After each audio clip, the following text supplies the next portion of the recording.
Hello, everybody, and My Hero Academia Vigilantes episode 9 has come out, and this was actually super enjoyable. I am always so glad to see an episode of My Hero Academia Vigilantes come out. I'm telling you, this is probably best series that's out right now, besides Amazon Prime series that might be out right now, but I'm not covering those. So I'm gonna say these are the best. This is the best so far. Uh so far, I just love My Hero Academia verse. I don't always like the fans, but you guys know. You guys know the fans. Some of them are crazy. I'm sure I'm not talking to any of you. Maybe I am. I don't know. You guys aren't leaving comments on the video. By the way, you can leave comments on the video down in the comments section. Tell me what kind of fan you are. You those cuckoo crazy fans that are like everyone kind of shuns, or are you a totally normal person who likes the anime? Or are you somewhere in between? Tell me. I don't know who you guys are. But this episode went absolutely hard. We finally got to know a little bit more about Koichi's mom. Also, the fact that everyone's blushing over Grandpa Fist Crazy Man, uh, he really shaped up here. I really like it. If only he looked like this more often. Why does he always have to have so much scruff? Like, either grow the beard or don't. Advice from a guy called Bearded Boy? Pick a lane. Like, right now you got the perfect amount. Look at that. Just like the perfect amount right there for you. You don't need any more than that. You don't need all that stubble you always have. Keep it at that. That's good. And of course, they're all introducing each other to Koichi's mom, basically telling him about this business that the Crazy Fish Grandpa runs. And he is going through all this, kind of talking about it. And actually, we get all the characters' names. So before this, Koichi didn't know either of these two's names, and now we do. What they were, I don't remember, but we do have the names now. uh, but eventually the mom is all like, "Why'd you lie about who your girlfriend was? You don't have a girlfriend. You lied to me." But of course, she's trying the entire time to get this girl to marry Koichi. Just be all like, "You could become my daughter-in-law. That would be super cool." Eventually she's just like, you know what?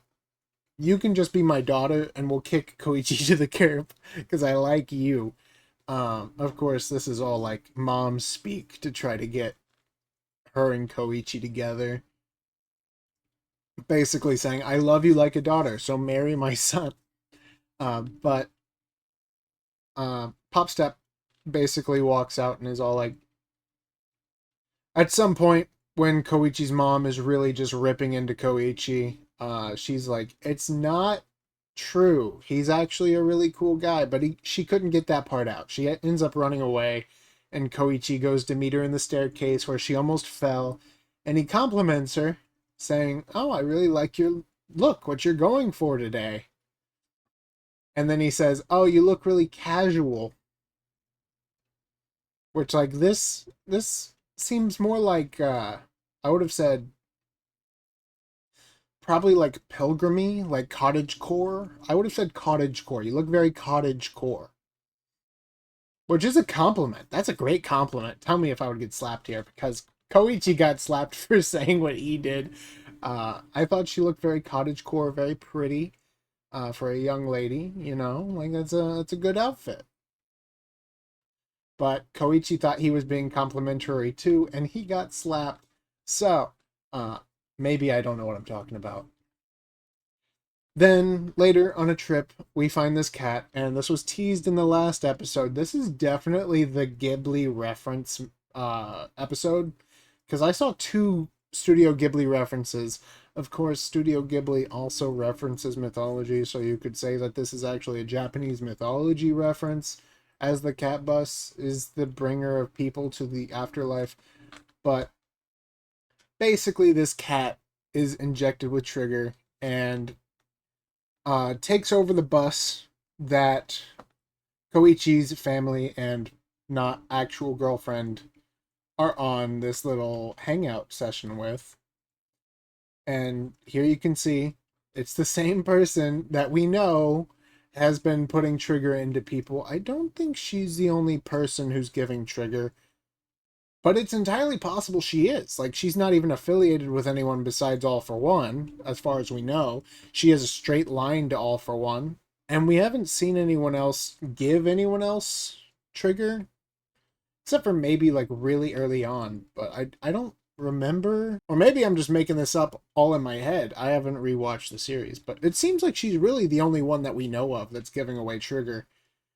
So we can pretty much assume any trigger attack is her, like from her hand. But here we have the cat bus. Of course, this is a My Neighbor Totoro kind of feel, but again, Japanese mythology has a cat bus in it, I'm pretty sure. I'm not sure how that fits in to how old could that possibly be? Because the word basute is Japanese for bus. And I don't know how long ago this mythology could have been created if it was surrounding a bus. I don't know how that works, but maybe it's older than buses are. I don't know. Anyway, Grandpa sees it and sees it's running, and he's all like, I have a plan, but I need Pop Step. So he calls up Pop Step. He wasn't even going to do anything until he saw Koichi and his mom were on here, and he was like, the boy got in trouble. Now I have to call Pop Step. So they call, and Ingenium shows up and basically just nearly saves everyone. But of course, right before he saves everyone, the girl's all like, oh, well, we couldn't have none of this coming out to have any fun. So she just injects the rest of it into him. And Koichi's all like, oh, I have to go deliver this grape juice or else Ingenium won't have enough power. And I need to help save the girl who I brought here. So obviously I'm going to do that, which, you know, I think it was like last episode. It was Makoto X Truth. And we were like, oh, he finally got away from it. He's not going to get his identity exposed. This episode, he's going to get his identity exposed. He took off the mask and the hood. Why? Why did he do that? Why do you have the mask? You're almost never wearing it. But yeah, he ends up getting to Ingenium, giving him the juice, and they both go to rescue Makoto. And then this scene comes up. Excuse me, that's not how your powers work. I know how your powers work. You need 3 things touching a surface to use your power. And it's slide and glide. That's propulsion. Look. That, and this, and that, and these hands. Look at these hands. Okay, you see? The hands, the hand. Neither of those hands are on a surface that the feet are on. How is he using his power? Do we not know his superpower? Is his quirk actually not slide and glide? Were we lied to on like episode 1? I mean, fine, lie to me to my face, and then show me this. But what you do here is dirty. He can do this as a baby? He knew this. His mom lied about his power to this guy. He knows his power is slide and glide. The doctor, I assume, how we know, the doctor diagnosed it as slide and glide. We get the definition of his power as 3 parts of his body must be touching a surface. Which I'm not sure how they define part. Like, I was debating whether or not 3 fingers on a surface would be enough, or 2 fingers and then 1 foot. Or like 1 finger and 2 feet. I don't know. Maybe it's like if he's laying down, is that like all the parts, or is that, I don't know how they define part, but that is clearly only 2 parts right there. Only 2 of the parts are glowing. The other glow, his hands aren't glowing. He's just flying. And there's no surface, unless you're going to say air surface or the surface pressure of the air. That doesn't make sense, though. But okay, he can fly, uh, I guess. And of course, we saved the cat. The cat's fine. It was harmless. Just destroyed a bus and a lot of concrete. Maybe almost killed some children. But you know, we let the cat go because Queen Bee might have plans for it. Who knows? Probably not. I don't see that ever coming up again. But last episode we got Godzilla. This episode we got Cat Bus. So like references are on peak. We're getting those references. And we end off the episode with him basically not knowing how he flew. He felt like he flew. He thought he flew, but now he's having second guesses. He's all like, did I fly? I don't think I flew. But I thought I flew. But I don't think I flew. Now. Dude, how do you not know your own quirk?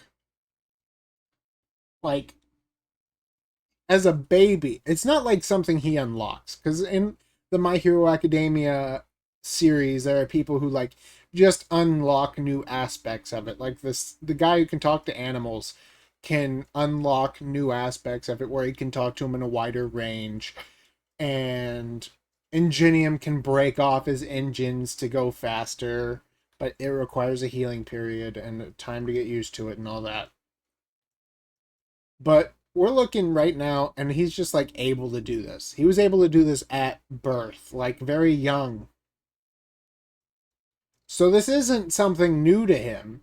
It's just new to him because he hasn't done it recently, like in his conscious life. I'm so confused why he can't do it. Maybe it's socially repressed because he would be smacked all the time by his mother, who has the ability to smack people through any distance. Apparently, that's what it looks like. Just air smacking, fly swatting. So she basically abused it out of him? Maybe? I don't know. I don't know. I don't know. What do you guys think? Go ahead and leave your thoughts in the comments and like and subscribe for more content like this. I will see you guys in the next episode. And until next time, have a blessed day.